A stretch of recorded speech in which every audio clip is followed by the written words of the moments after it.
Thank you, sir. Thank you, ma'am. Before starting with today's event, we now extend a heartfelt welcome to our esteemed guest by presenting bouquet as a token of respect and appreciation.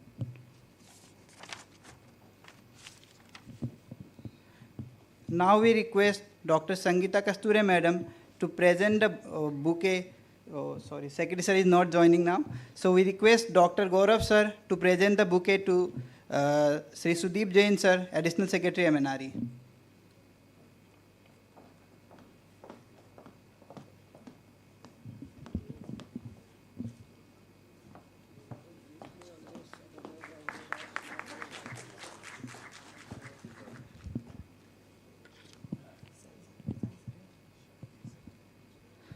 Now we request S.R. Meena sir to present the bouquet to Dr. Sangeeta Kasture Madam.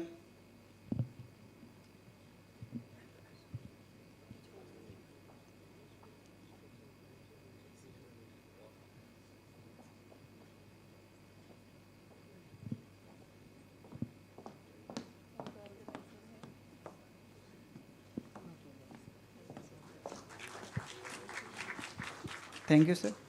Now I request S.R. Meena sir to present the bouquet to Sri Vaibhav Dange sir, Founder Director IFG.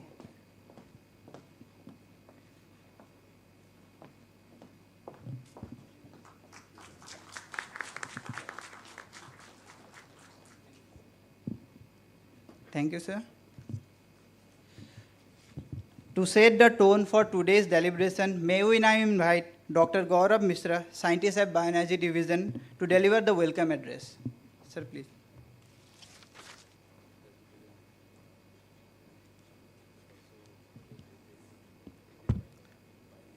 Good afternoon, one and all.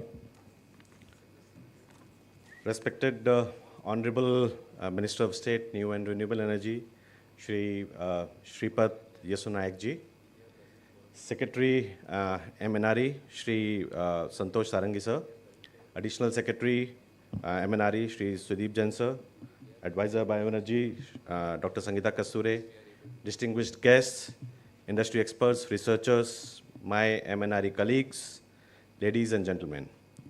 Good afternoon and a very warm welcome to all of you on this important occasion of World Biofuel Day. It is indeed an honor to be here today as we come together to celebrate and reflect on the critical role of that biofuels play in shaping a sustainable future for our nation and the world. As we all know, biofuels represent a significant opportunity for reducing our dependence on fossil fuels while promoting cleaner and greener sources of energy. With their ability to curb emissions, reduce pollution, and enhancing energy security, biofuels are not just an alternative, they are a necessity for a sustainable and low-carbon future. World Biofuel Day is therefore a time for us to pause and acknowledge the strides we made in this sector. It is also an opportunity to reaffirm our commitment to accelerating the use of biofuels in India, especially as we continue our journey towards achieving our ambitious energy transition goals and meeting climate action targets. Sir, this day is not just a symbolic, it reminds us of the potential of biofuels to power our economy, reducing dependency on imported fossil fuels and a contribution to climate action. Globally, it also honors the vision of a Rudolf Diesel, whose first engine ran on peanut oil in 1893, a vision that proved renewable resources can drive industrial progress. So India's bioenergy sector has been advancing steadily with MNRE promoting bioenergy since 1990s and now accelerating growth under the National Bioenergy Program, which is from 2021 till 2026.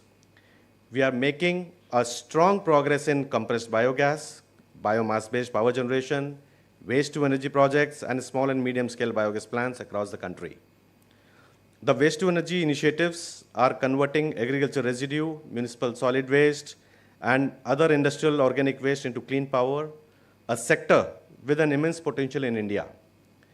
Whereas the biomass program is helping establishing briquette and pellet plants and biomass cogeneration units with financial assistance to support efficiency, modernization, and real-time performance monitoring. The biogas program, on the other side, focuses on meeting the cooking needs of the rural populace and also in providing a clean working environment to the women and children at the rural areas. Today's discussions will provide the directions to the future of bioenergy and biomobility, emerging technologies, and how successful models such as the ethanol blending program can be replicated in the CBG sector. I am confident these deliberations will generate actionable strategies to scale bioenergy adoption across India. I acknowledge the Indian Federation of Green Energy for partnering with MNRE to make this event possible and for serving as a vital bridge between government and the stakeholders. I would like to extend my heartfelt thanks to all of you for your presence today, and I look forward for engaging discussions, valuable insights, and the fruitful exchange of ideas. Today, let's continue to work towards realizing our vision of a greener, cleaner, and more energy secure India. Once again, welcome to this significant event. Thank you for your dedication to a more sustainable world. Thank you.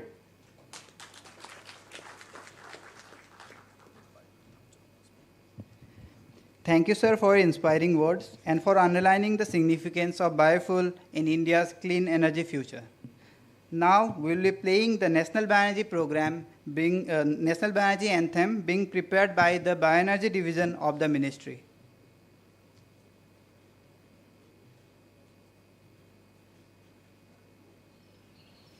Bharat सिर्फ एक देश नहीं है, भारत वो ऊर्जा है जिसमें सारी दुनिया को सही राह दिखाने की शक्ति है।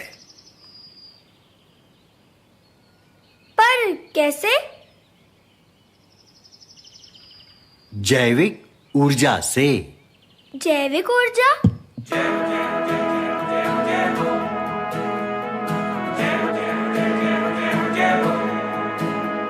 विकास और प्रगति के नए आकाश पे जाएं, हम जैव ऊर्जा का जो उत्पाद बढ़ाएं। प्रदूषण से हो दूरी, ईंधन की कमी हो पूरी, धुएं से होने वाली बीमारी भागे, अपनाए बायोगैस क्यों लकड़ी जलाएं। ना हो हम किसी पे निर्भर, छूकर जीत का अंबर। अब देश के विकास की जय हो, जय हो, ऊर्जा के नए विकल्प में जय हो। जय हो, जय हो, जय हो, जय हो, जय हो, जय हो, जय हो।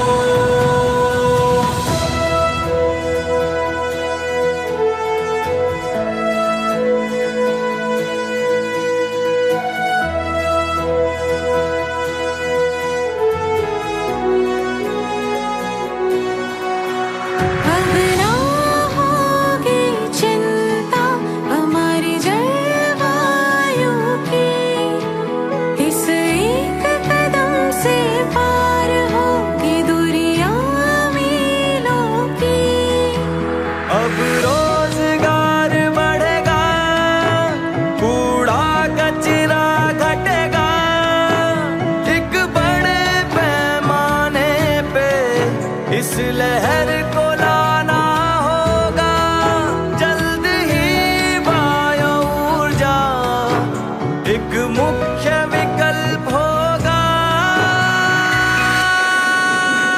हुण देश दे विकास लई जय हो, जय हो, नवी ऊर्जा विकल्पां विच जय हो। जय हो, जय हो, जय हो, जय हो, जय हो, जय हो, जय हो।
you all.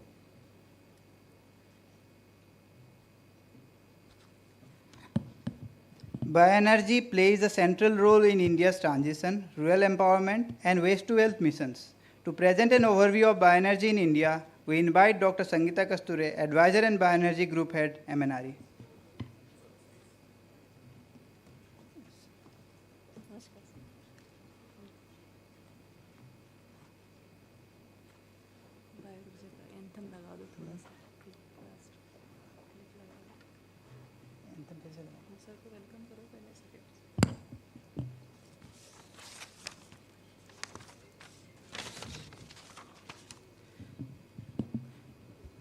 We welcome Secretary Sir, Sri Santosh Kumar Sarangi Sir in the dais, and we request Dr. Sangeeta Kasture Madam to felicitate Sir with a bouquet.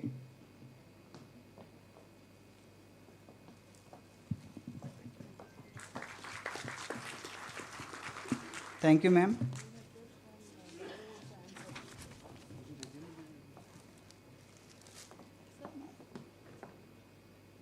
You can take over the presentation.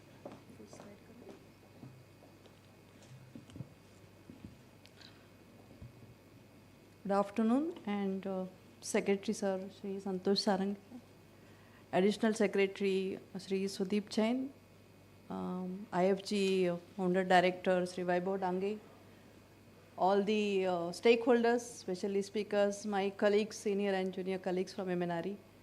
I wish you all a very happy and prosperous and meaningful World Biofuel Day, which was on 10th of August, so we are celebrating it today.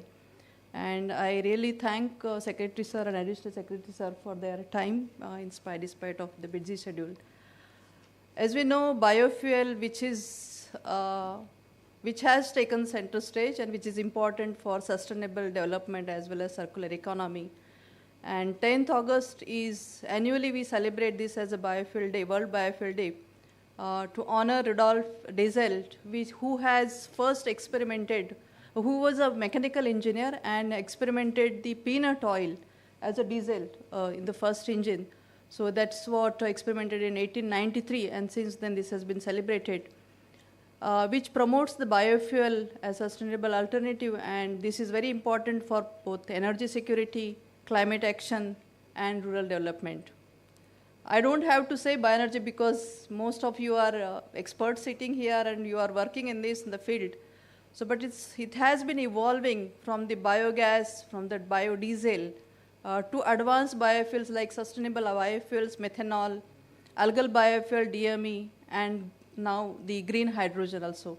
So there are various generations from first generation to second generation and next generation. There has been development and advancement in this area. The bioenergy accounts for 10% of global primary energy supply, and it is the largest renewable energy source for heating, growing, and contributed to power and transport sectors. Specifically also, it contributes to hard-to-abate sector like aviation, where there are no alternatives at present. The modern bioenergy is expanding. It's as I mentioned, this is for various applications, right from cooking fuel, which has been done traditionally in rural areas, to electricity generation off-grid, grid both, and also for the, as I said, transport sector and heating and cooling all these areas. The global trend is that second generation has been scaling up. That is based on the not food stock. So this does not conflict with land or food. The bio-CNG and green hydrogen from biomass also gaining good traction in this. And a lot of investments are done from the industries. So this is a very good welcome and forward step from the industries. And also government is promoting, there are different initiatives from government sector. G20 is also supporting, the mandate is there, subsidies are provided, and blending targets are there from various countries.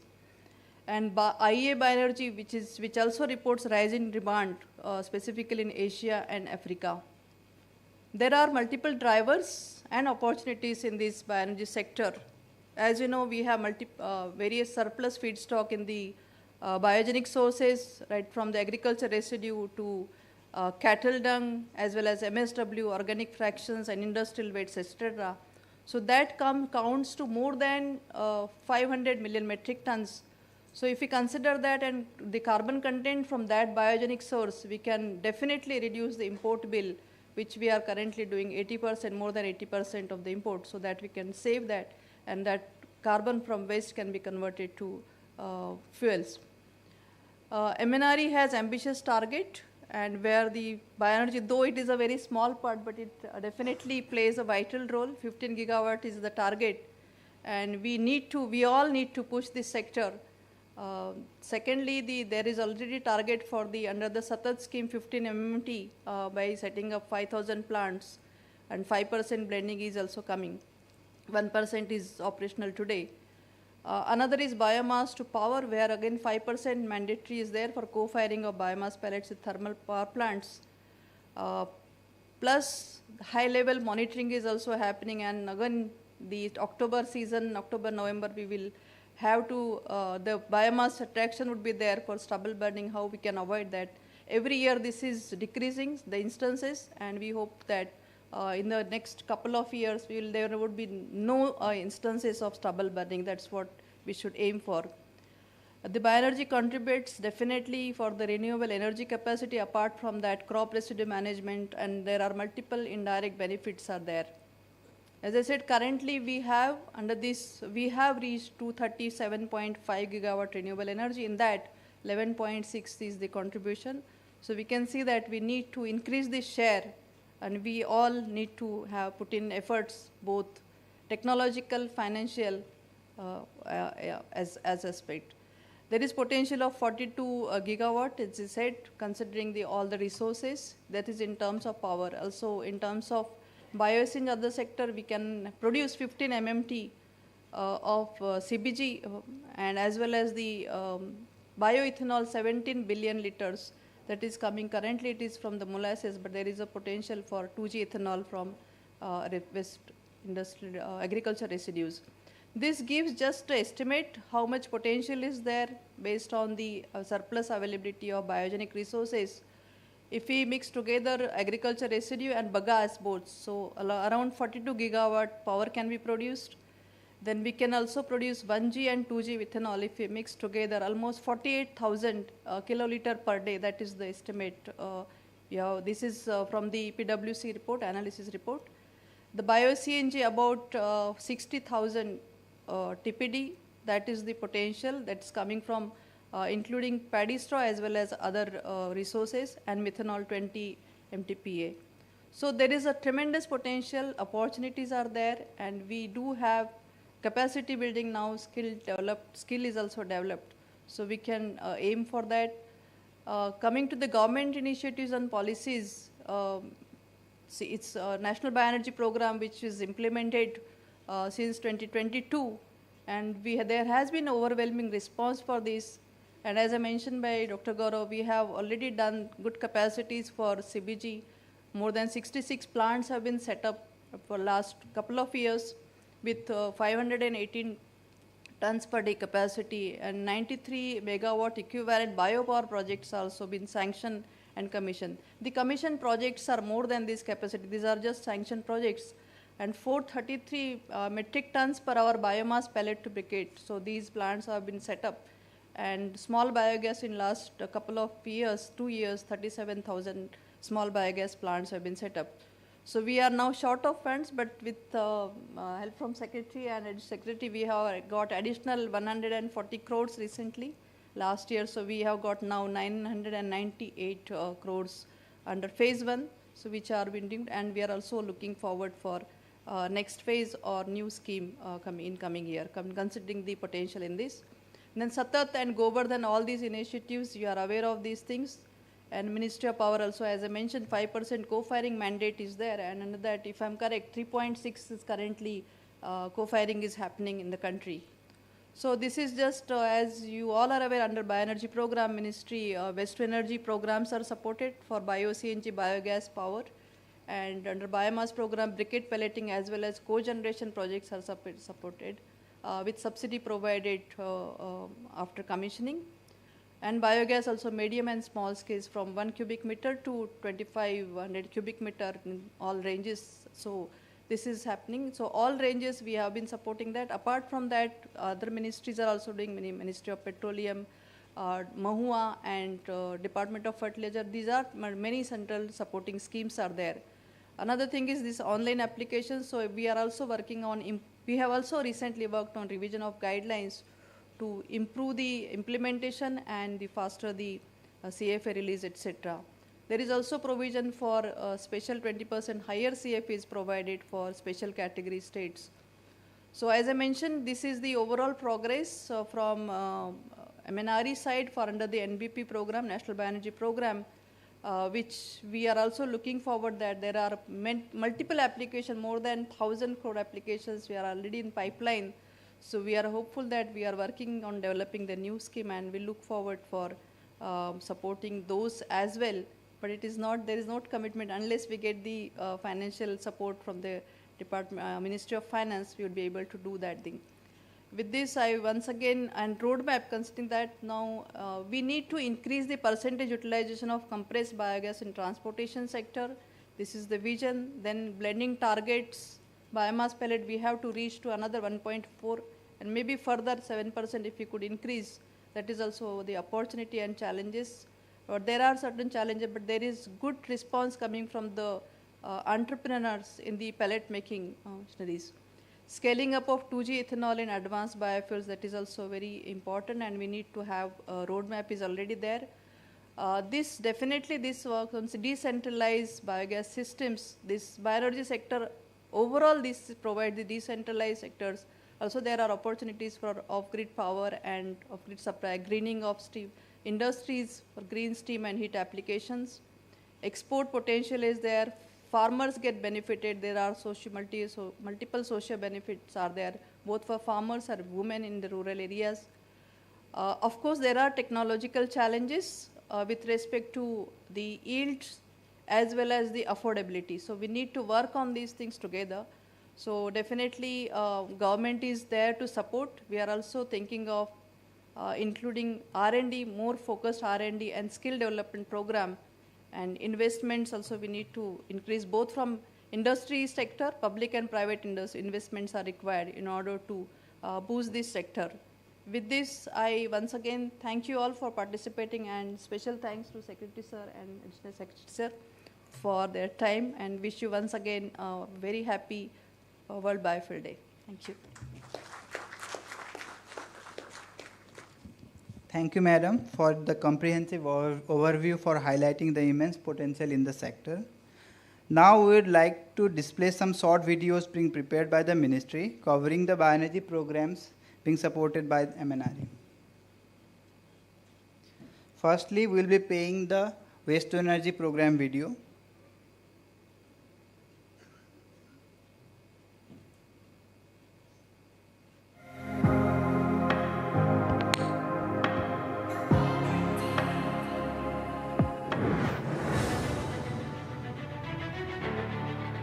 Every day, our cities generate millions of tons of waste.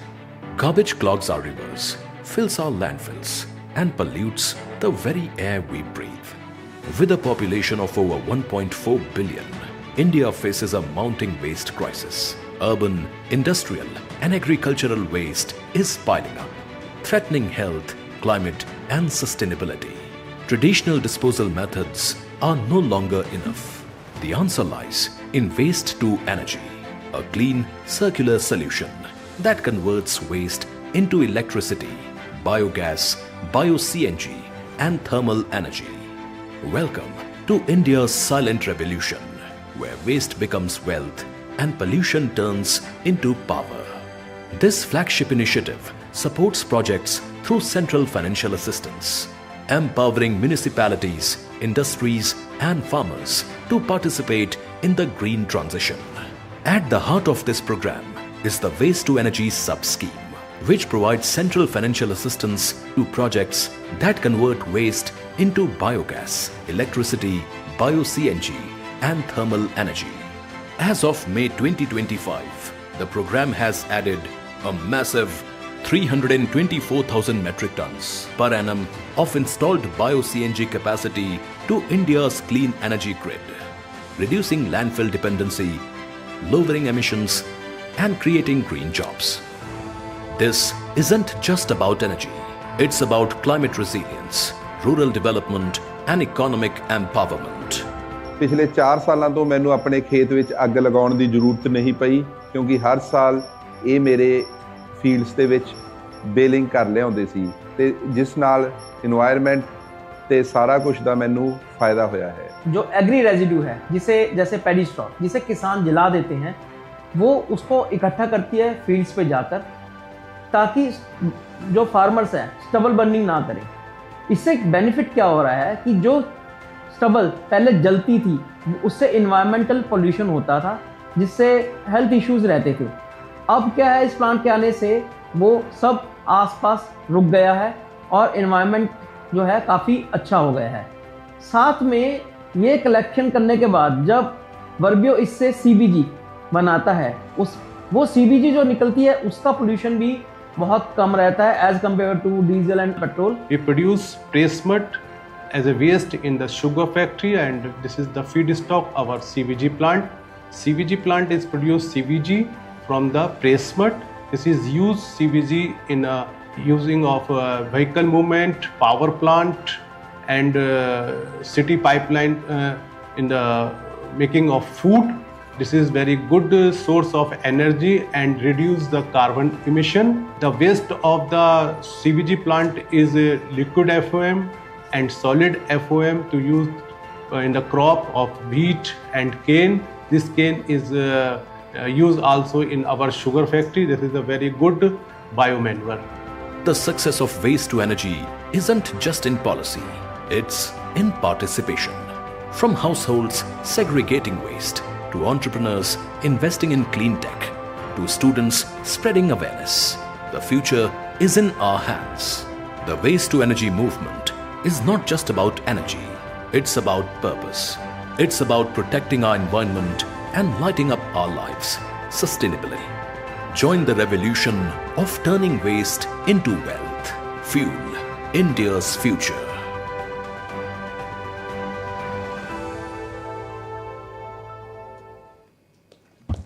Thank you everyone for watching the video.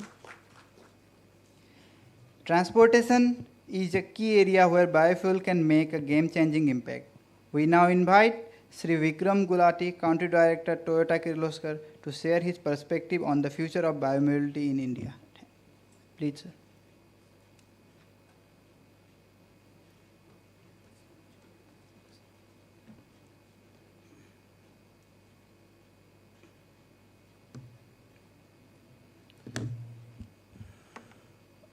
Honorable dignitaries on the dais, off the dais, officials of MNRE, colleagues from the industry, ladies and gentlemen, a very good afternoon.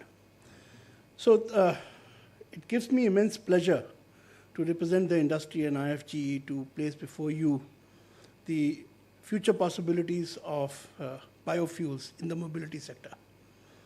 At the outset, I'd just like to share a few facts about the automotive industry which I represent. Today, this is one industry in the manufacturing sector where India is globally competitive. Last year figures, just to state the contribution of this industry to the nation, the turnover was 20 trillion rupees, exports 1.15 trillion rupees, GST contribution 3.25 trillion rupees. That's 15% of all GST collected. I'm not counting the collection of taxes towards fuels. That would make this figure immensely higher. This translates to something like 40% of manufacturing GDP, 6% of national GDP. I'm not making these and sharing these statistics just to kind of show off that, automotive industry is doing great. No. It is to just highlight the fact that in any economy which has gone from, let's say, developing to middle level to a developed economy, the automotive sector invariably has played a key role in terms of the economic growth. And this is no different for India. But everything is not great, we all know. Just look at the other side of the impact of growth of the automotive industry. 87% of all fossil fuel that we use is imported, largely used by the transportation sector. If you look at the emissions, 13% of emissions come from transportation sector, carbon emissions. 90% of these are from the automotive industry. Now, if we just look ahead, and the auto industry is going to grow rapidly, simply because of the fact that the penetration is so low, and we have a fast growing economy with just the right demographics.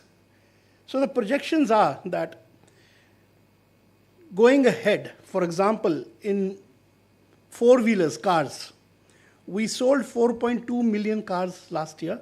By 2030, this will be 6 million. What that means, and this is just one segment. Of course, there's going to be tremendous growth in two-wheelers, trucking, buses, etc. What does this mean? I'll just cite a couple of data points.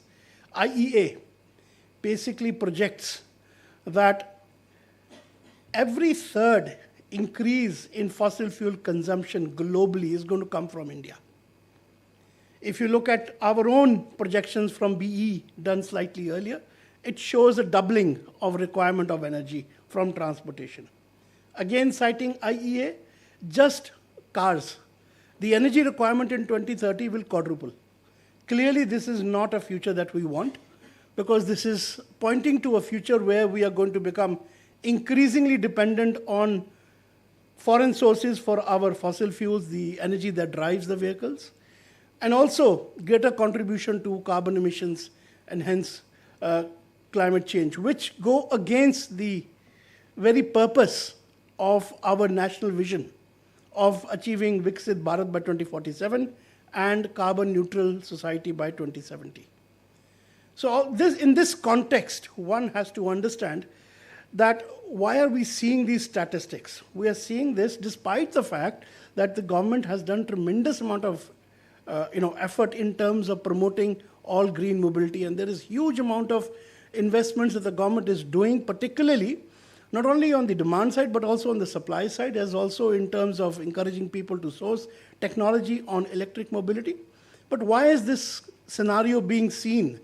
This is simply being seen because last year, of that 4.2 million cars that were sold, 2.5 were electric and 2.3 were hybrids. That means 95% of the cars sold were basically either petrol, diesel, or CNG. And these are going to be on the road for 15 years. That's the legal life of a vehicle. And just let's go slightly further in 2030. In 2030, if we are 6 million new vehicles sold, and if we go by the optimistic projections of electric mobility penetration in cars, it's going to be anything between 10 to 15%. So 90 to 85% is going to be petrol, diesel, or CNG, fossil fuel, import.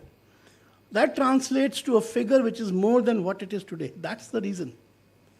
These two statistics are the reason why IEA projections seem to be the way they are. Now, of course, this is a very depressing kind of a note to begin with, but, and this is a very big but. Just see what's happened in the last 5 years.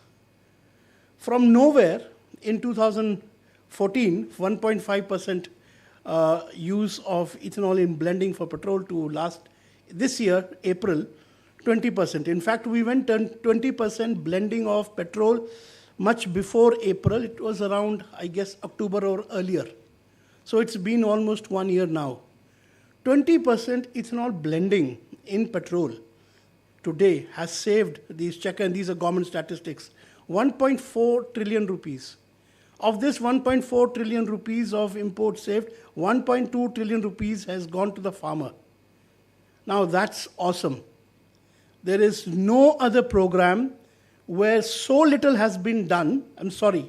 Plenty has been done, but when you compare it with what's been done in the other sources, where the impact has been so huge in such a short time frame with comparatively a little effort. And this points to the huge potential that we have in the country, because right now we are just scraping the surface. E20 program in terms of ethanol translates into 1,000 crore liters requirement. Now, today the installed capacity is 1,800 crore liters. And this can easily be scaled up. And we're just talking about 1G. There is also possibility of huge possibilities about 2G, etc. But where is the automotive industry?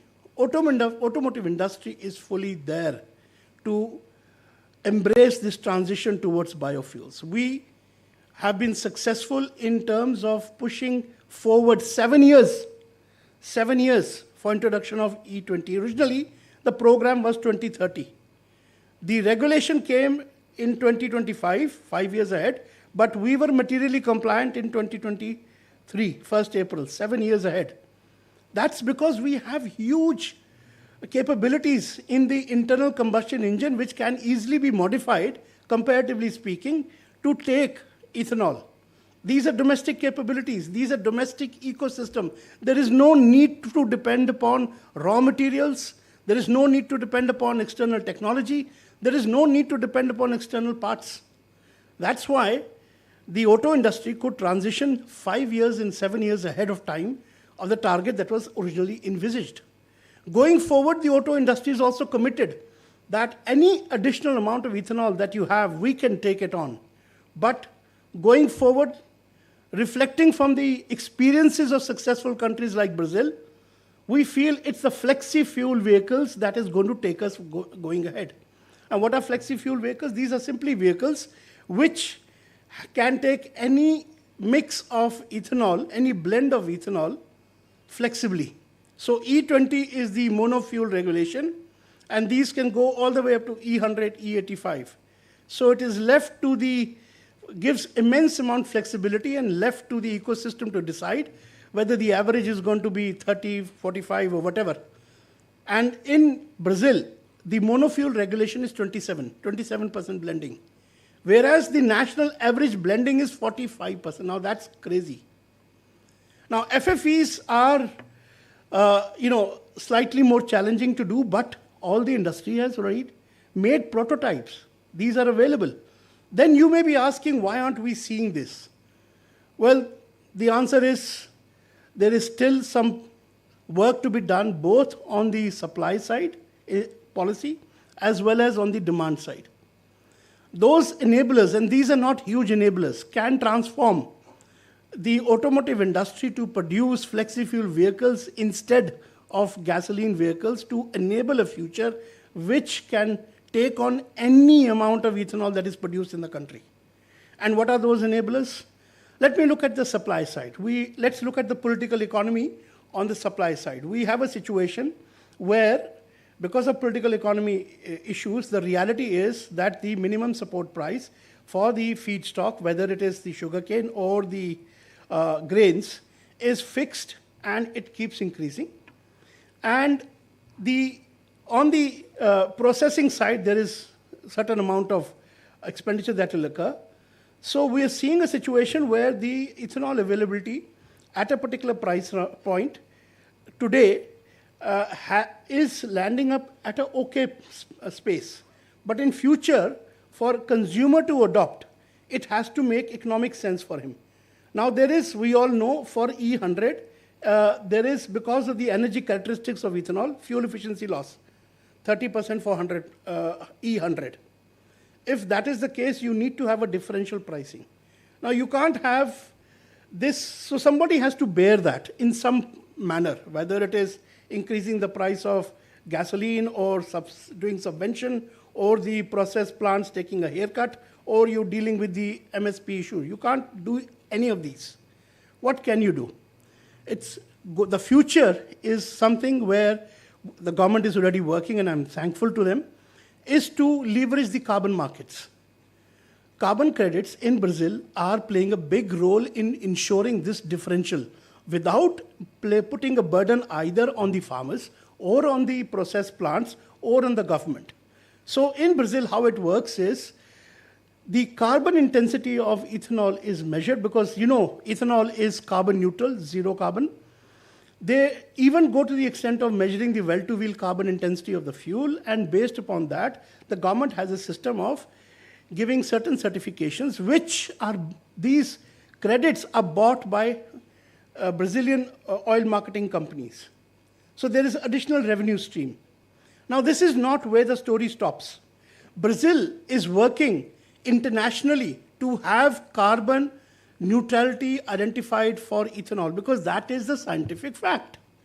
Ethanol derived from plants is carbon neutral. Why are they doing that? Because if you have an international recognition of ethanol as being carbon neutral, you can access the global carbon markets. Huge amount of possibilities of revenue coming in, benefiting the country. And from the country to the process plants to the farmers. So one request to the government is to see if we can take the opportunity of COP30, which is coming around the corner. India is the leader in the Global Biofuel Alliance. If we can leverage our connectivity to such countries to have this placed on the agenda and recorded in the joint statement, it will go a long way to preparing the base. That's one. This will also help align regulations within the country where the carbon intensity of ethanol in the automotive side of regulations is properly addressed. Today, we are looking forward to a CAFE regulation, basically a regulation which is aimed to improve fuel efficiency or lower the fuel consumption. Every ethanol that is used is actually doing displacement of petrol and hence reducing fossil fuel consumption, and hence needs to be recognized that way. And there is a scientific basis for it. We are talking to the government, and we are very optimistic that this recognition will also naturally come to the in the auto regulations, which is a starter for us. If that is not done, I'm not going to make a flexi-fuel vehicle to punish myself in a regulation. It will be silly. So these are very basic, small, doesn't cost anybody anything, but I think these are very impactful policy levers which we're seeing from Brazil. Then if you look at the consumers, they are really the end people who are going to use these vehicles, who are going to use ethanol instead of petrol. So one end of it, of course, is the fact that the buying of the vehicle when it takes place, the capex, should not be higher than that of a petrol car. And the OPEX also needs to be comparable or less. Then only, as a customer, put yourself as a customer. That's how you would behave. Unfortunately, today, the automotive sector taxation policies are grounded in 2 decades old regime. Although we migrated to GST, our GST regulations still recognize the taxation structure largely basically says on the size of the vehicle, size of the engine, etc. Now, if you can convert this to carbon or convert this to, basically making sure no green vehicle should be taxed in rupee terms more than a petrol or a diesel, then we have done enough, and I think rest the industry can take care. We would be then encouraged to put these vehicles on the road, do what we have to do to bring down the cost so that the capex goes down. OPEX, I've already spoken. So with this, I would like to just conclude by saying that we have huge potential going ahead. There are a few policy levers that we can adopt which can transform the entire ecosystem, can transform the energy context of the country going forward. And I'm confident that with this progressive government, these things are going forward. And therefore, on behalf of IFGE and automotive industry, I would just like to place on record that we, for one, are very confident, and we are very thankful to the government because it has taken us in a path of transformation, and I think a lot more is and will get achieved. Thank you so much.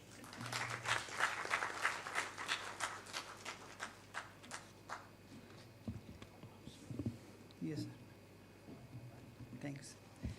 Thank you, sir, for your insights on sustainable mobility, solution powered by biofuels, and highlighting the international advancement in the biomobility sector. Now we will be playing the second video on the bioenergy program, which pertains to the biomass program of MNRE.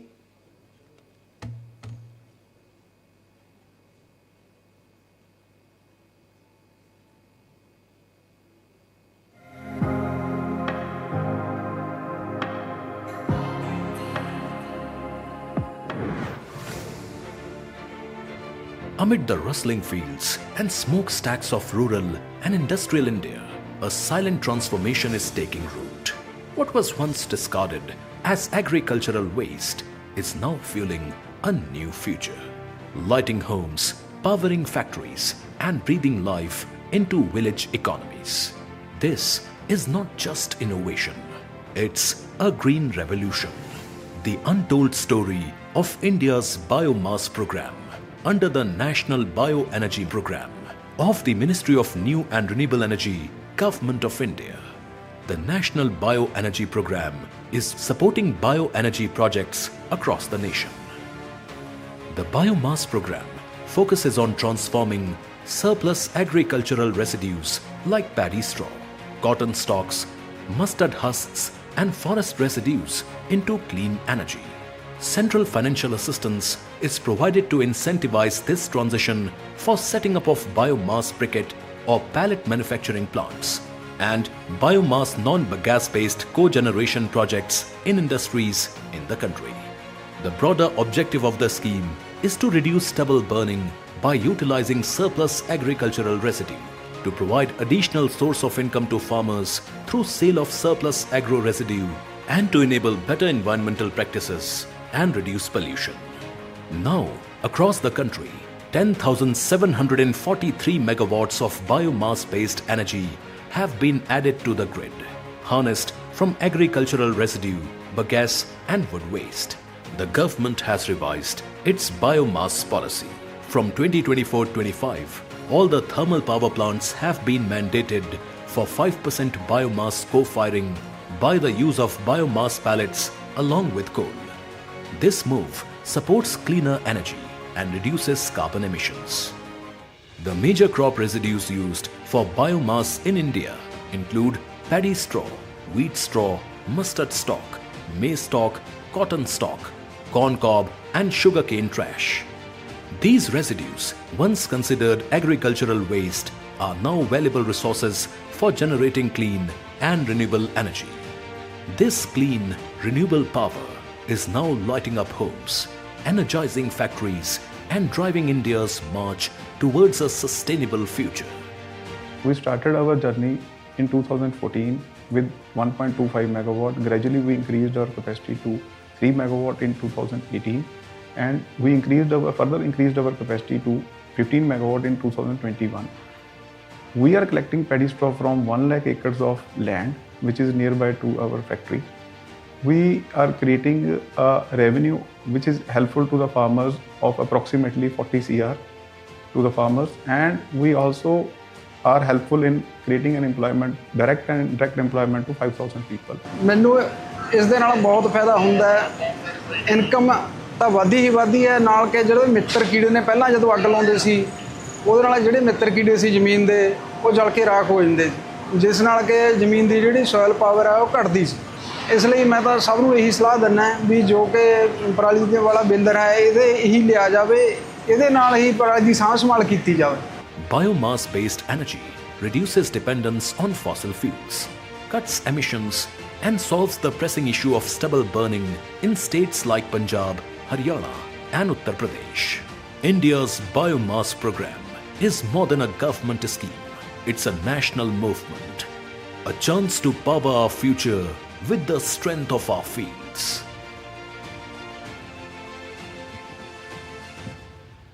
Thank you, everyone.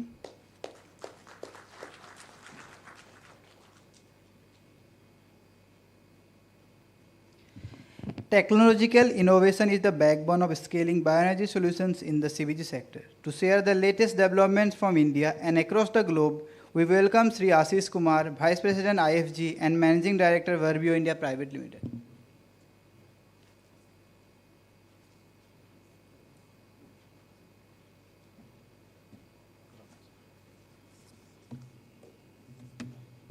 Good afternoon all. Good afternoon MNRE officials. Thank you so much for organizing the seminar. I think it's a matter of pride for all of us that we don't really need to look up to a lot of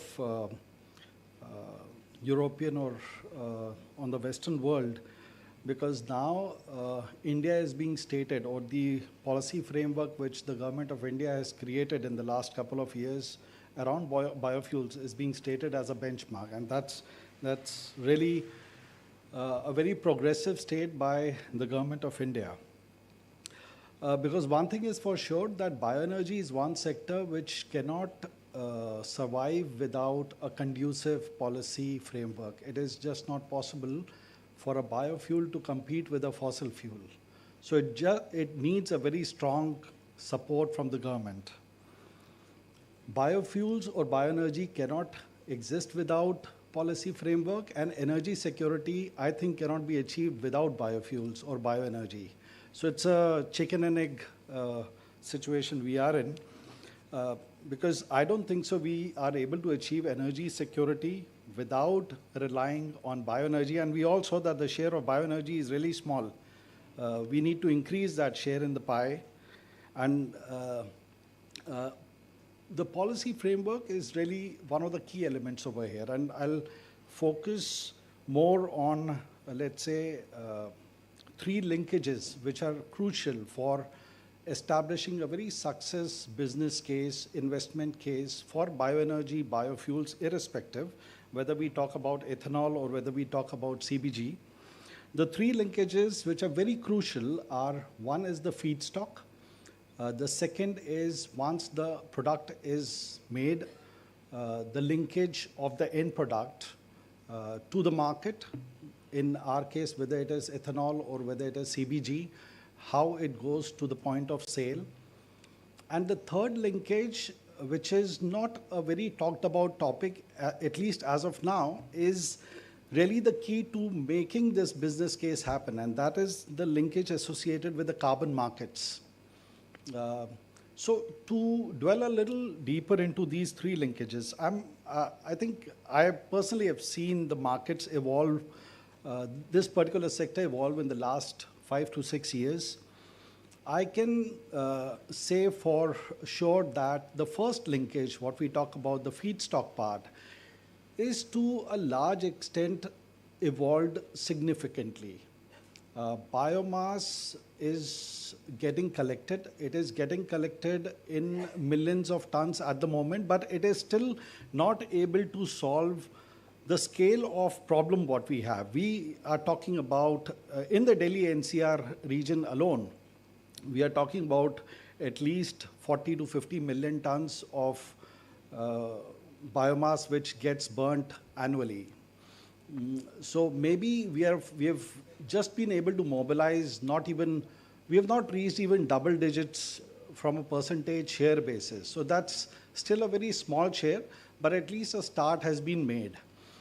At least now I can be quite assured that we will have solution providers, that there are supply chain aggregators, supply chain companies who can address this particular issue. It is not like the way it was maybe 5 years back, wherein it was made a big, thing out of that. This is the biggest challenge for biofuel plants.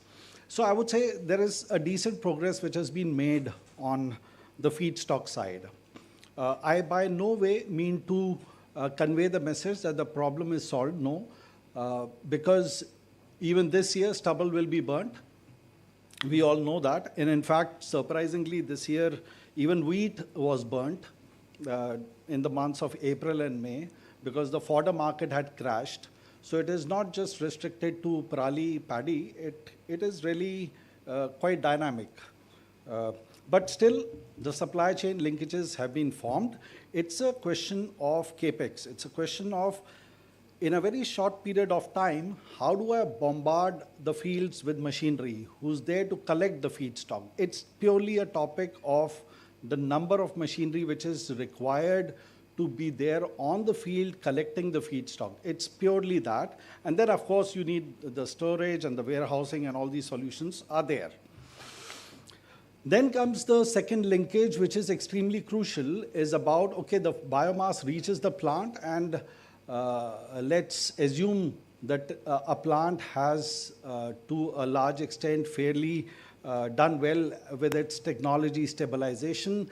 Yes, no plant is fully stable at the moment. I'll not get into the details of that.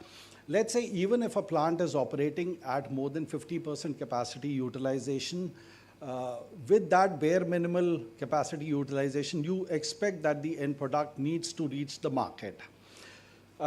For medium to large scale plants, the linkage which is crucial is establishment of a gas grid. That is the most critical part. Let's say any plant which is up to, in the case of CBG, let's say if a plant is up to 5 to 10 tons of production per day, it will survive with transportation models using cascades.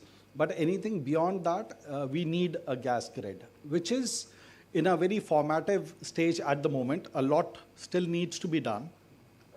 So I would say that is an equally bigger challenge as the feedstock collection is. But again, there is movement there as well. There is policy framework from MOPNG for the establishment of gas grid. But I would say that that is still at a much earlier stage than the feedstock part. That's my assessment. So there is a lot which needs to be done in terms of laying the right infrastructure, which is capable enough to offtake the entire product, what is being made in these plants. The second byproduct which comes out of these plants is the fermented organic manure, the liquid and the solid part. Again, a lot of narratives float around. The acceptance from the farmer is fantastic. It is not at all an issue. The products is well accepted. It is having a good performance in terms of reducing the demand for chemical fertilizers also. It will not change overnight. It will take a couple of years for that impact to be visible. At least in our catchment area, after a period of, let's say, about 3 years, we have seen that the demand in specific farms has gone down, of chemical fertilizers, has gone down by about 10% plus minus. The third linkage, and I think that is really the key part here, because all these plants, when we say we need a very strong, conducive policy framework support, is purely from a survival point of view.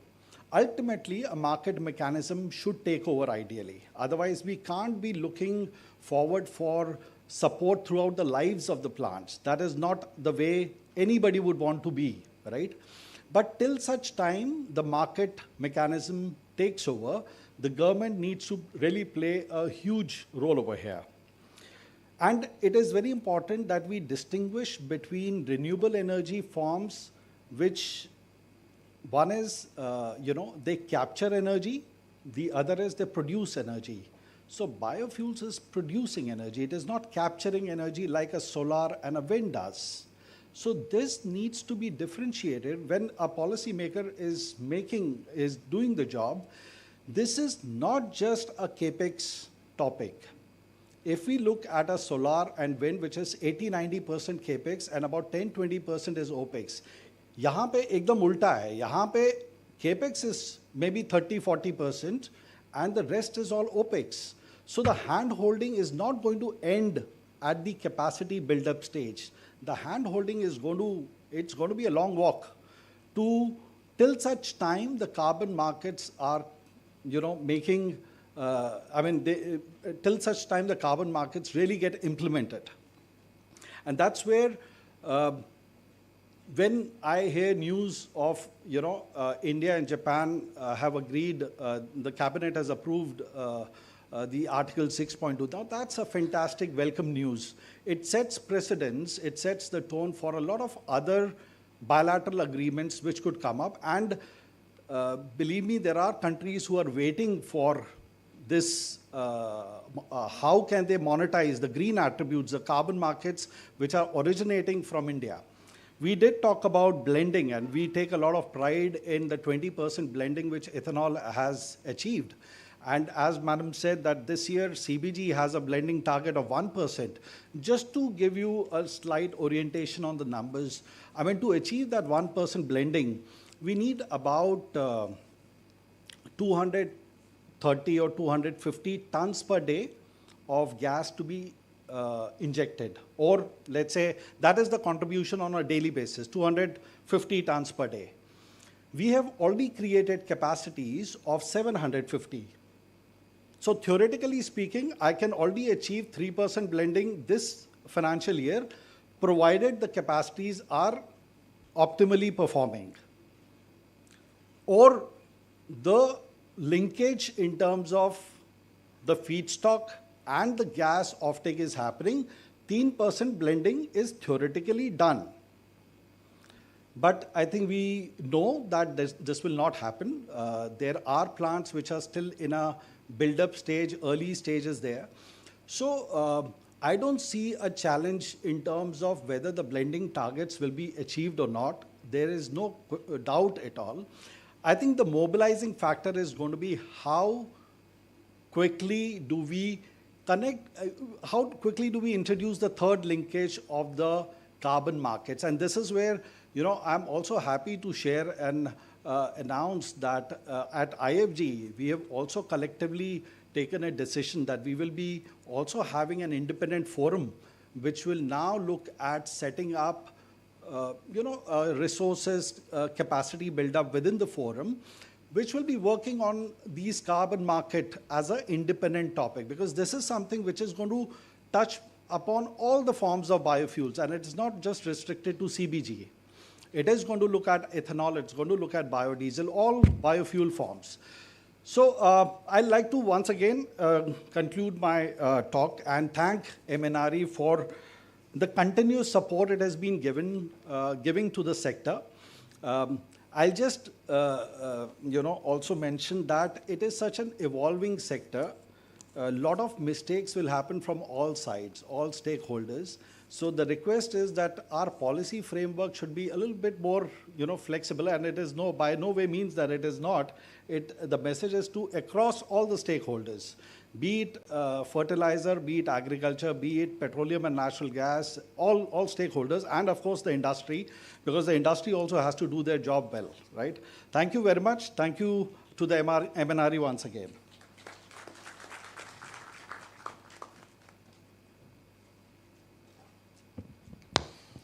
Thank you, sir, for shedding light on the cutting-edge advancement that can accelerate India's bioenergy growth, particularly in the CBG sector. India's ethanol blending program has been a remarkable success story, offering valuable lessons for the CBG sector. We now invite Sri Roshan Lal Tamak, Executive Director, DCM Sri Ram, to share his success story and replication potential growth in the CBG sector. Please, sir.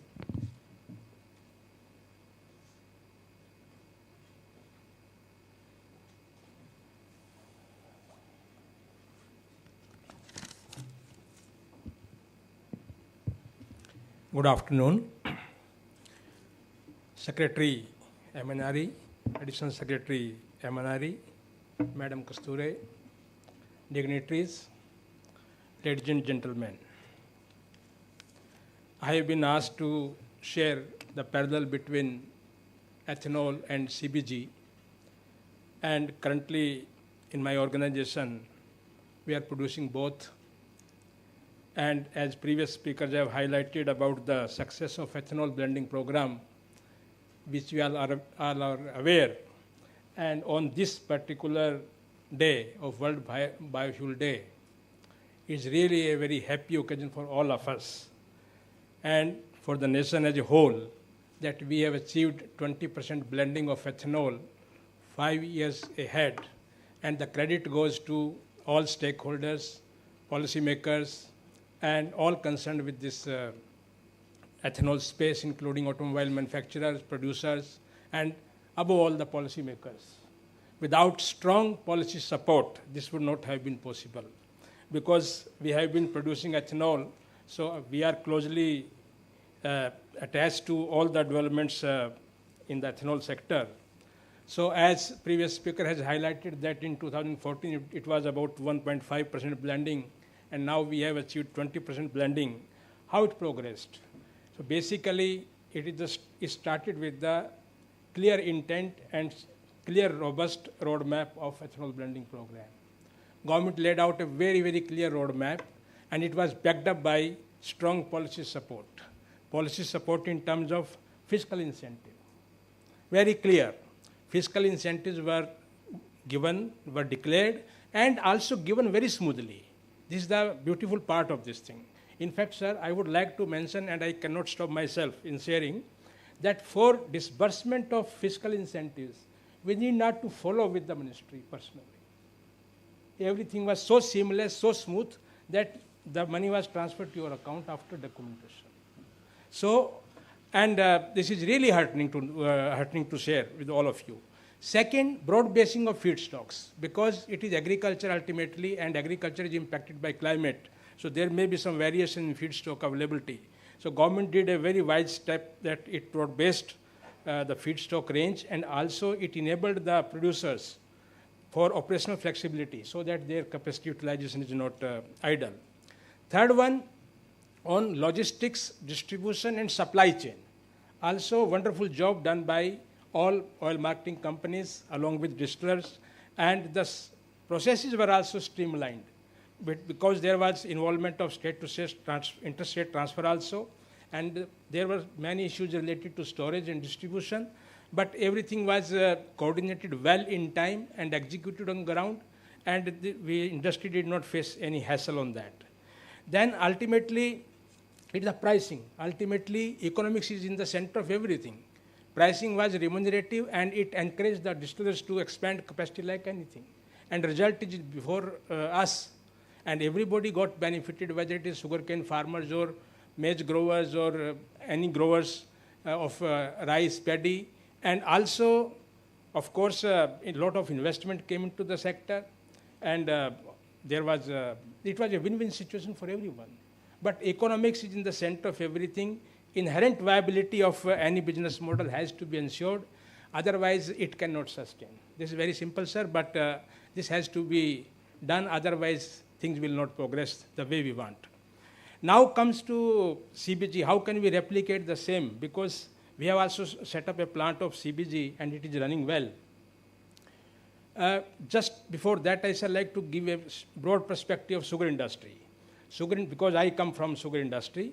Sugar industry is very uniquely placed in terms of so many things, because it has the aggregated feedstock.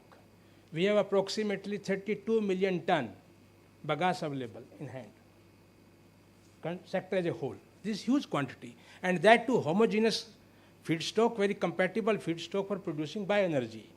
Second, as far as press mud is concerned, we have approximately 16 million ton press mud available with all the factories, 16 million ton. And we can produce 500,000 ton biogas straight away. But very few plants have come up so far. Approximately 10 plants in sugar factories have come up. People are coming forward. But we need to address certain things. And my suggestions are as follows. One, we have to ensure that capacity utilization has to be 100%, because we cannot store CBG as we can store ethanol. Therefore, we need to develop the market so that the consumption is ensured. Until the gas grid is in place, we will have to ensure that market is there. We need to, in parallel, develop the market so that our CBG is, whatever CBG is produced is consumed right away, because otherwise you will have to flare it up, which is a national loss. And of course, the viability of the sector, viability of the plant will be affected adversely. Second issue is FOM and LFM. Both are produced in huge quantities. And right now, there also we need to take certain steps, though there is continuous engagement with the ministry and things are being streamlined. But there a lot more needs to be done. First of all, the mandate to the fertilizer companies, it has to be ensured. Advice does not work, it has to be mandated. If mandate is there, then people have to lift the quantity, otherwise there is no use of mandate. Secondly, as far as, because this right now this FOM is not allowed to be sold in private trade. It is to be sold to the companies, or it is to be sold to the FPOs or cooperative societies, or the CBG producer can sell the FOM themselves. But it has to be opened to the private trade also.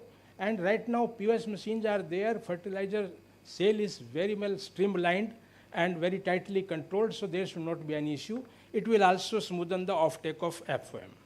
As far as LFOM is concerned, there we need to work upon enrichment because quantity is so huge, and certainly these are wonderful, as Mr. Ashish has mentioned, these are wonderful fertilizers. Carbon enhanced, 14% carbon is there, and it can certainly enrich the soil health, which is very essentially needed for our sustainability of agriculture. So there's government should support that how it can be enriched. Some support should be given over there, and besides streamlining the procedure of MDA disbursement. Third, carbon, on carbon, my two previous speakers have already touched upon, so I shall not repeat, but this should develop as a revenue stream, of course. If we take all these steps, certainly CBG will come as ethanol has succeeded in this country. CBG will also come that way, sir. It's my conviction. With this, I close my words. Thank you very much.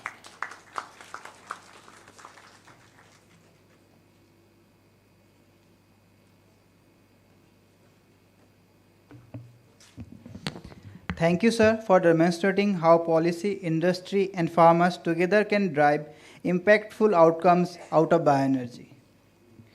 We will now hear from Sri Sudeep Jain, sir, Additional Secretary MNRE, on how bioenergy can transform India's rural economy and support our energy transition goals. Please.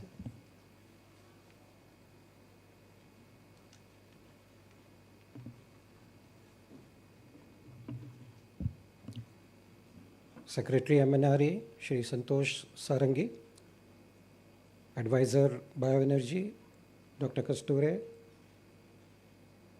Mr. Vaibhav Dange, delegates of the dais, dear friends, a very good afternoon to all of you. 10th August is celebrated as World Biofuel Day in honor of Rudolf Diesel. And what is ironic is we are actually discussing how to replace diesel with biofuels. But if we look at the work of Rudolf Diesel, he was not wedded to carbon or fuel, fossil fuel or whatever is named after him, but he was one of the greatest scientists, worked on thermodynamics, gave multiple solutions, and I'm sure he would be very happy today to see that the entire sector, entire industry, the world is working towards replacing fossil fuel diesel with probably a biofuel diesel. So salute to him for having come up with such innovative solutions while designing not just the diesel engine, but also coming up with the fuel and the biofuels. Biofuel and bioenergy, if you look from our perspective, serve two objectives. One is towards our net zero targets. How can it help us replace fossil fuel in whichever sector we are using fossil fuel? And second, in terms of our organic waste management. How do we handle our agriculture and other organic waste? That's where bioenergy serves a very, very important role. Globally, I understand India stands number 3 in biofuels. Primarily, credit goes mostly to the work that we have achieved in biofuels, in ethanol. And as Mr. Gulati was pointing out, despite we achieving 20% blending target 5 years ahead of our target, we still are continuously dependent on 95% on import to run our transport sector. And the projections that he gave, if the number of vehicles are to increase by roughly 50% in the next 5 years, even if this growth of ethanol blending continues to increase, our absolute dependence on importing fossil fuel will continue to increase. But I was just reading that last year, even the CNG vehicles, we have seen a growth of almost 37%. Now that's something very encouraging, and I'm sure the CNG vehicles can probably easily run on CBG also. Technology-wise, there shouldn't be a challenge. So if we are able to put the entire CBG sector in terms of tying up the loose ends of the availability of feedstock as well as the assured offtake, which the previous speaker just mentioned about, that we need that kind of an assured offtake because you can't store the generated CBG. We, with the Ministry of MOPNG, we have been constantly working on the offtake part as well as with Ministry of Agriculture on the feedstock part. So work is going on, but yes, we still have a very long road to traverse to reach those stage. Honorable Prime Minister had given a vision of 5,000 CBG plants, and under the Govardhan scheme, we have just made a beginning, I'll say, with around 200 odd plants only in the commission stage or in the installation stages. We still have a lot more to achieve. The quantum of organic residue, agriculture waste and organic residue, there are varying figures. We have a study which says 228 million tons per year. There are other estimates which take it to even as high as 750 million tons.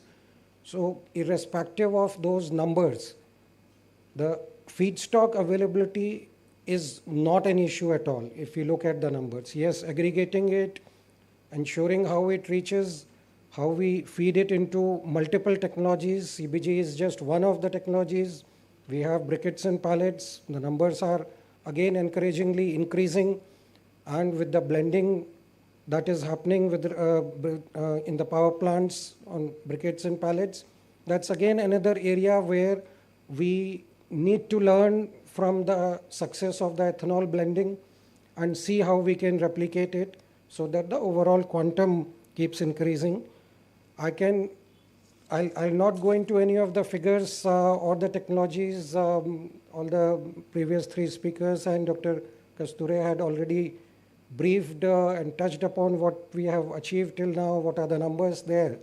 All I can assure you is that the challenges which have been highlighted, whether it is of assured offtake with respect to CBG, whether it is FOM, LFOM, or the carbon market which needs to be developed, I'll look forward to working with the IFG, with the industry, with all the other participants to see that together we should be able to lay a roadmap, find solutions, find the policy levers. We have the next phase of the Finance Commission cycle, and we'll be submitting our proposal for Bioenergy Program 2.0. We'll look for suggestions so that the next phase we are really able to exponentially take the sector forward. Thank you so much.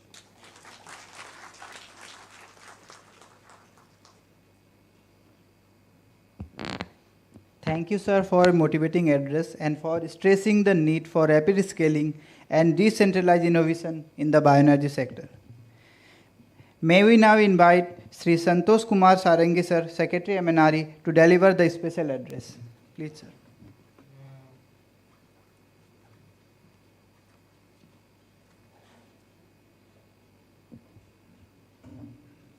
Good evening, dear friends, esteemed guests on the dais, off the dais.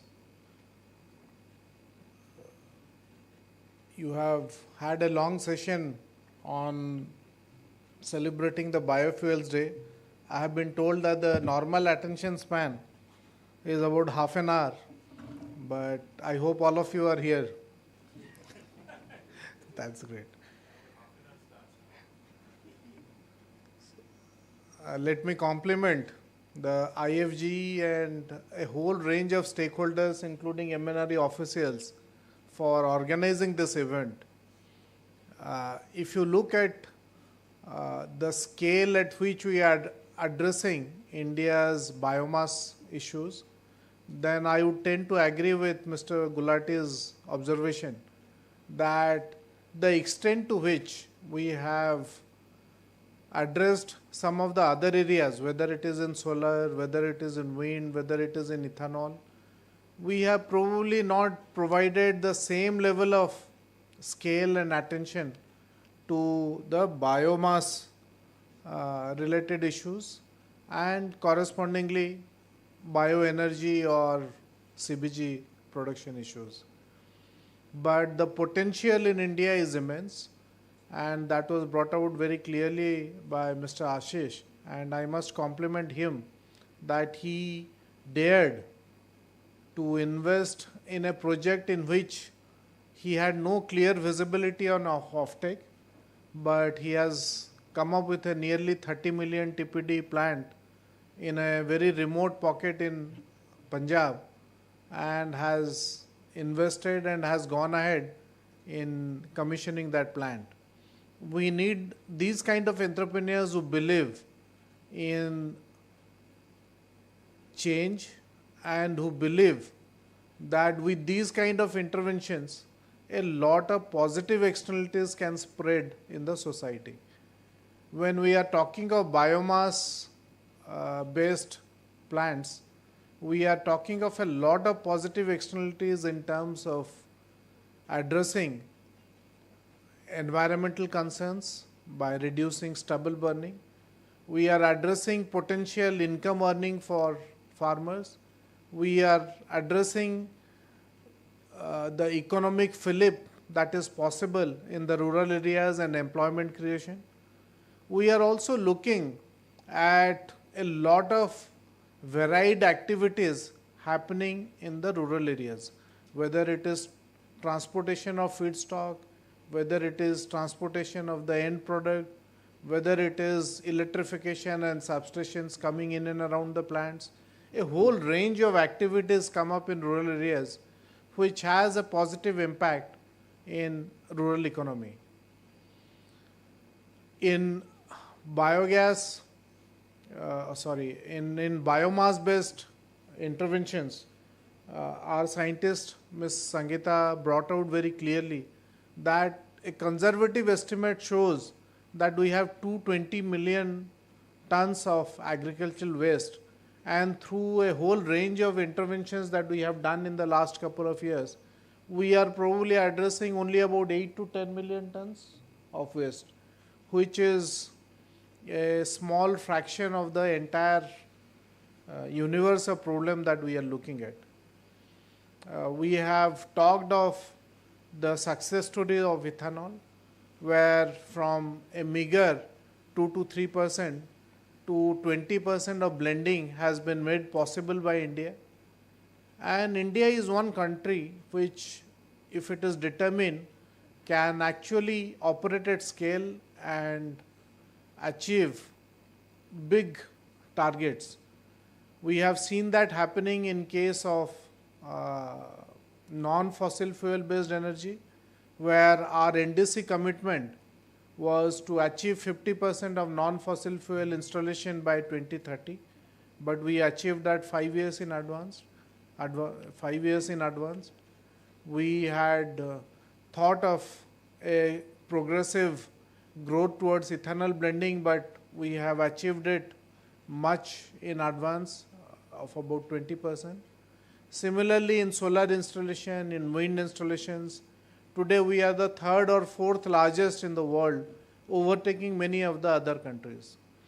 Similarly, in PM Surya Ghar program, where we are targeting rooftop solarization, we are targeting 1 crore households, which will be the largest ever in the world. No other country has done it at this kind of scale.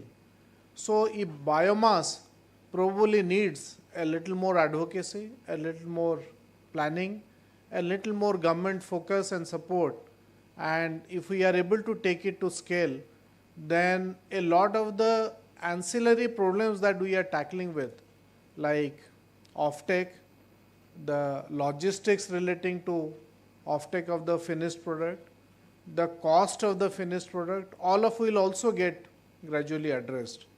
And this is where I think your inputs that our Additional Secretary Mr. Sudeep Jain was talking of to plan phase 2 of National Bioenergy Program would provide immense help in supporting this. And I believe apart from the capex subsidy that we have been thinking of, there should be other mechanisms of supporting this, and one could be in having a clear roadmap relating to offtake. The offtake of electricity, especially solar energy and wind energy, was supported through a variety of enabling schemes of Government of India and enabling policies of Government of India. The schemes came in the shape of solar parks and other kinds of interventions like PM Surya Ghar, PM Kusum. But enabling policies in the form of ALMM for module, ALMM for cells, ALMM for wind, DCR requirement for government schemes, all of these contributed to a clear offtake of the solar energy and wind energy.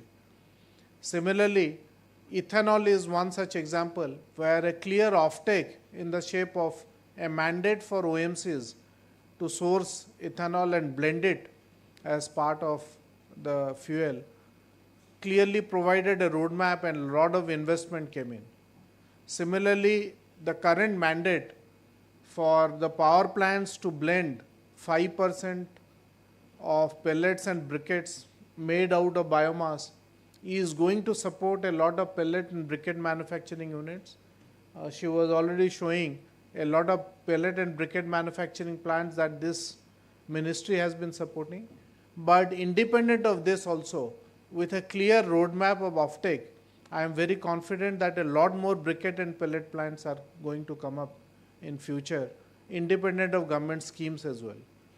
Similarly, blending of CBG in the normal gas, city gas distribution system is also going to help the CBG generation in rural areas.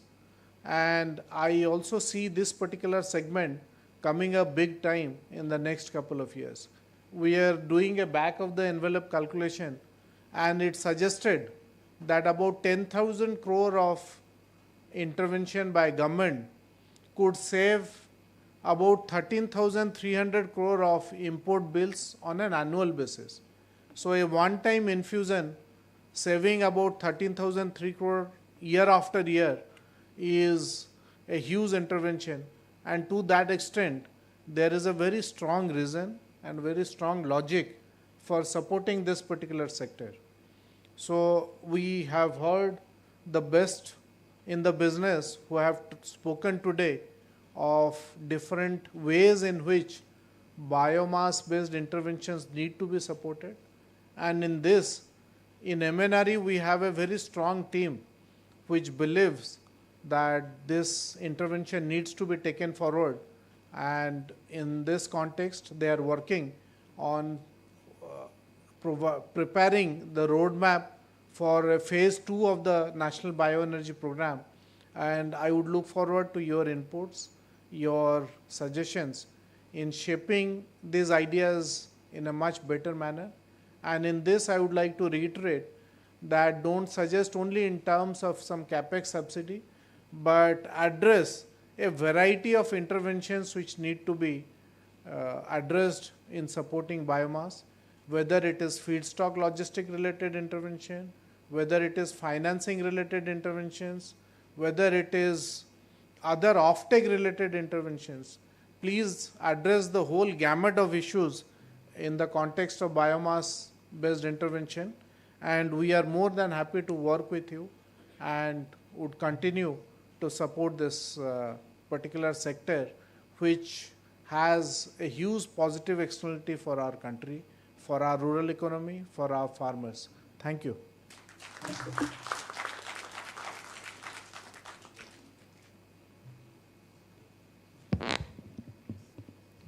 Thank you, sir, for outlining MNRE's initiative and reforms and that are driving the bioenergy revolution in India.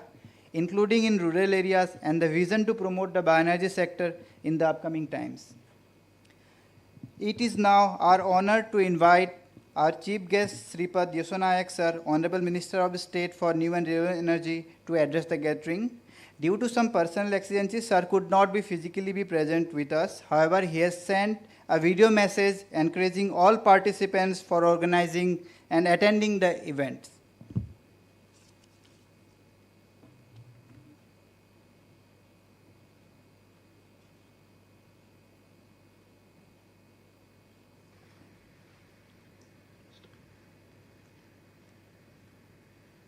Namaskar.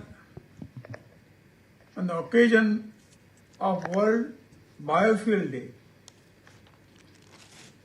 I extend my warm greeting to all participants, industry leaders, innovators, and citizens.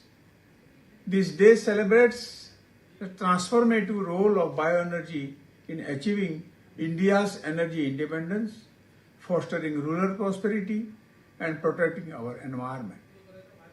Under the visionary leadership of our Honorable Prime Minister Sri Narendra Bhai Modi ji, India has recently crossed a major milestone. Over 50% of our installed generation capacity now comes from non-fossil sources. In doing so, we have achieved one of our key nationally determined contribution target 5 years ahead of the schedule. This is a remarkable achievement, and I congratulate each and every individual who contributed to make it happen. But our journey does not stop here.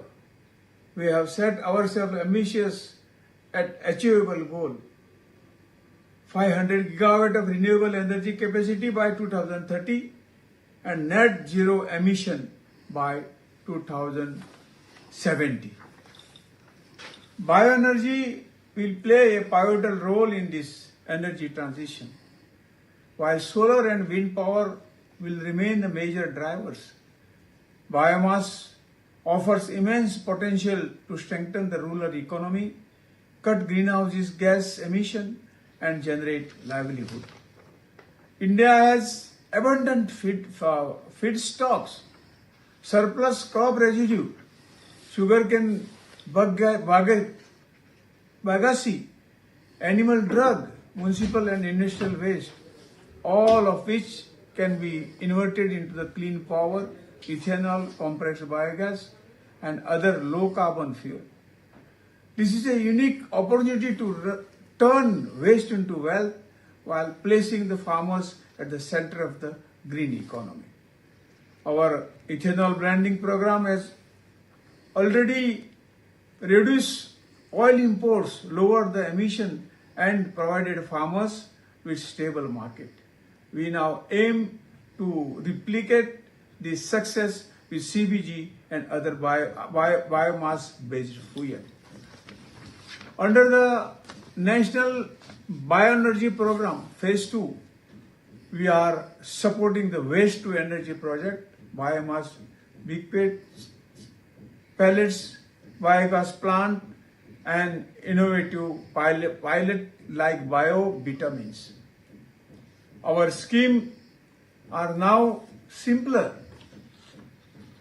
agreement more flexible, and high-performing plants are awarded with faster subsidies. The results speak for themselves. Over 6,000 new biogas and biomass systems installed since 2022. MSME cluster in Rajasthan, Gujarat, and Tamil Nadu adopting the biomass briquettes. Bio-vitamin pilot project in Maharashtra and Haryana achieving over 30% reduction in the greenhouse gas emission. The Varanasi dung to CBG plant standing as a shining example, producing the clean fuel, improving soil health, and paying crores of rupees to farmers. I appreciate the Indian Federation of Green Energy for connecting stakeholders and ensuring the ground level action. On this World Biofuel Day, I call upon policymakers, industry leaders, innovators, financiers, and civil society to come together to scale proven solution, pioneer new ideas, and ensure that bioenergy benefits all, protecting the environment, supporting the livelihood, and bringing the prosperity to every corner of our nation. Let us reaffirm our commitment to a cleaner, greener, and self-reliant India powered by bioenergy. Thank you very much. Jai Hind.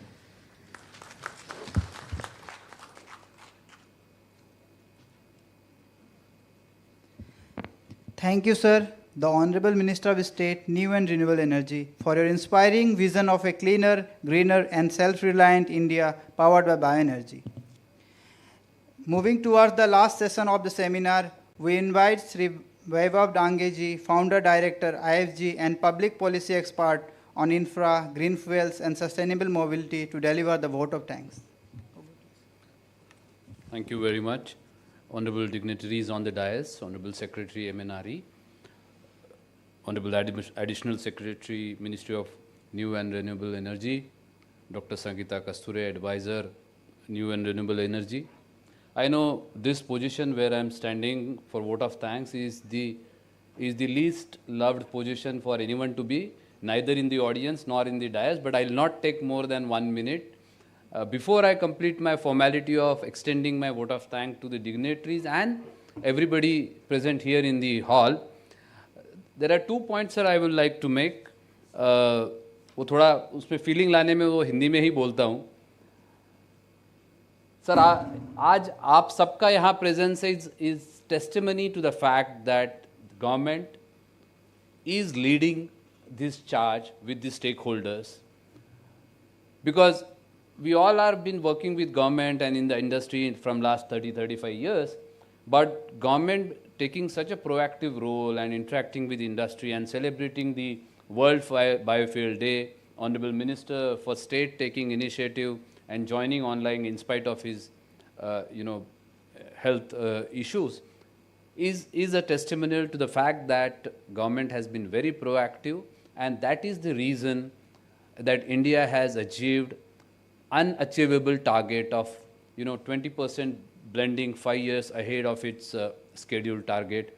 And I'm sure in CBG and other bioenergy sector we will definitely do that, sir. And I want to assure you on behalf of IFG, Indian Federation of Green Energy, and all the stakeholders involved into the bioenergy sector, that we will stand with you, we will partner with you in achieving this target, and we will not let any stone unturned to achieve this target and make India global power in bioenergy sector.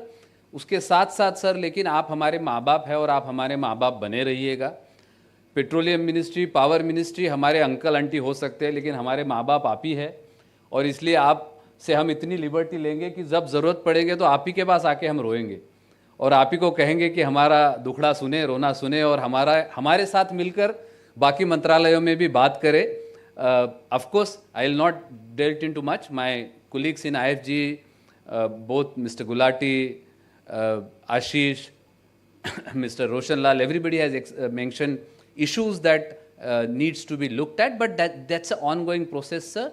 And we know with the kind of proactive leadership all of you present here has provided and the minister has provided, we are sure that we will work with you and make sure that there is a right environment for entrepreneurs, industry to grow and get benefited, and country to be benefited in a large.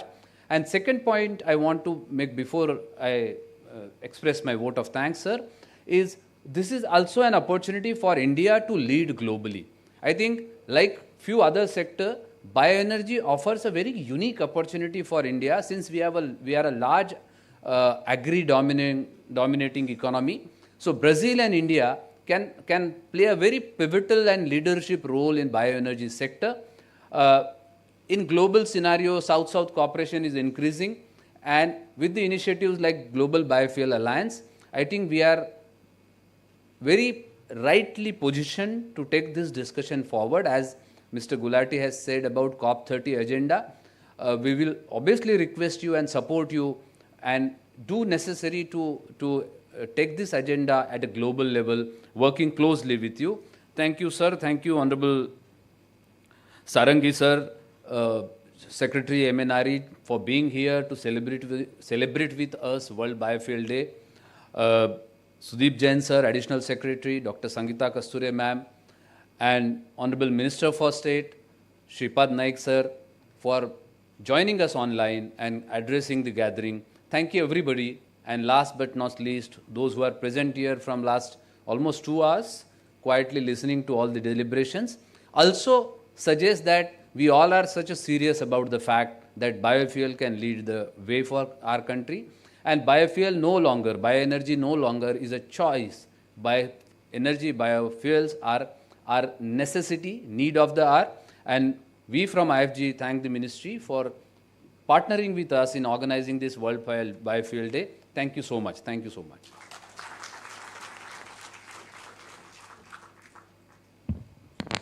Thank you, sir, for your kind vote of thanks. And thanks to all participants for joining us on this important occasion. Now we'd request Mr. Subodh Kumar, Advisor IFG, to kindly give the mementos to the dignitaries.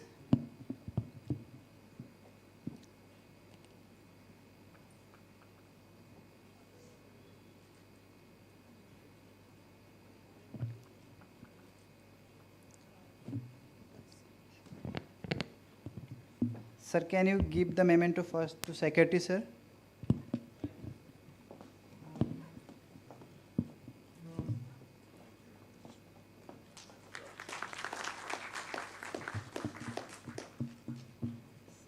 Again, can you give the memento to Additional Secretary, sir?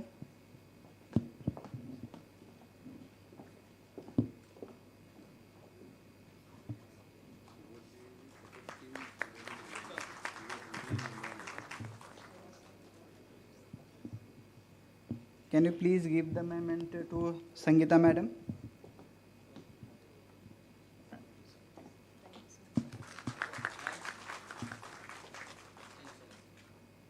Now I would like to request Colonel Rohit Dev from IFG to give the mementos to other dignitaries.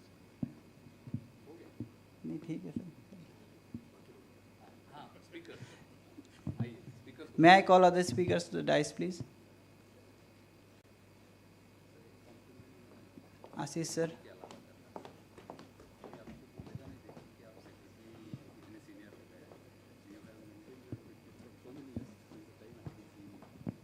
May you please give the memento to Vaibhav Gulati, sir.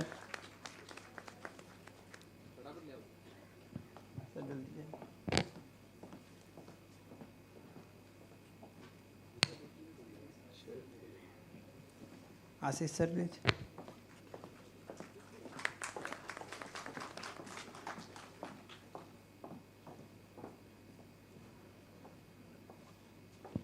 Roshan Lal, sir.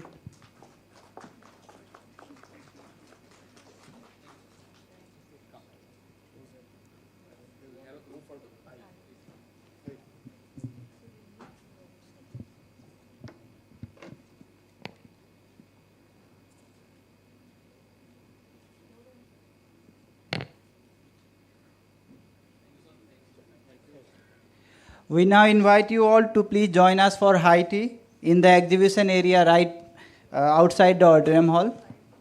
And thank you again. Thank you all for gathering and making the event a successful one.